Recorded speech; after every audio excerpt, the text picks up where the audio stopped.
मुहर्रम की तारीख में कुछ नाम ऐसे हैं जो सिर्फ लिखे नहीं गए बल्कि हमेशा के लिए अमर हो गए। इनमें एक नाम हबीब इब्ने मज़ाहिर। ये वो बुजुर्ग साबित है जिन्होंने अपनी पूरी ज़िंदगी इस्लाम की खिदमत में गुजारी और आखिरकार करबला के मैदान में वफा की ऐसी मिसाल कायम की जो क़यामत तक याद रखी जाएगी। सन 61 हिजरी करबला की तपती रेत पर हक और बातिल का मुकाबला था, जिसमें एक तरफ हज़ारों का लश्कर और दूसरी तरफ इमाम हुसैन और उनके चंद वफादार साथी थे। और इन्हीं साथियों में हबीब इब्ने मज़ाहिर भी मौजूद थे। वो सिर्फ इमाम हुसैन के साथी नहीं थे बल्कि उनके पुराने दोस्त थे। उन्होंने बचपन से रसूलुल्लाह सल्लल्लाहु अलैहि वसल्लम के घराने से मोहब्बत की और हमेशा अहले बैत के साथ खड़े रहे। अब इमाम हुसैन अलैहिस्सलाम करबला पहुंच गए तो उन्होंने अपने वफादार साथी को पैगाम भेजा। बिस्मिल्लाहिर्रहमानिर्रहीम, अम्मा बाद, ए हबीब तुम पर सलाम। शायद तुम्हें मालूम नहीं कि हम 2 मुहर्रम से करबला पहुंच चुके हैं। मेरे साथ इस आलिम गुर्बत में मेरे अहले खाना और बच्चे भी हैं।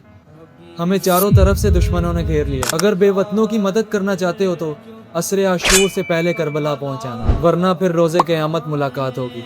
तुम्हारा दोस्त हुसैन इब्ने अली। खत पढ़ते ही जनाब मज़ाहिर ने देर ना की। वो तमाम रुकावटों को पार करते हुए करबला पहुंचे। रिवायत में आता है कि जब इमाम हुसैन अलैहिस्सलाम ने अपने दोस्त को देखा तो वो बहुत खुश हुए। हबीब इब्ने मज़ाहिर जो करबला आए, लबे हुसैन पे मुस्कान की फिजा लाएं, जनाब ज़ैनब कुबरा कलाम फरमाएं, हुसैन देख के बस बात एक कही जाए, ये दोस्ती को खुदा का इनाम कहते हैं। क्योंकि ये सिर्फ 2 दोस्तों की मुलाकात नहीं थी बल्कि हक और वफा के सिपाहियों का मिलन था। और फिर आया आशूरा का दिन।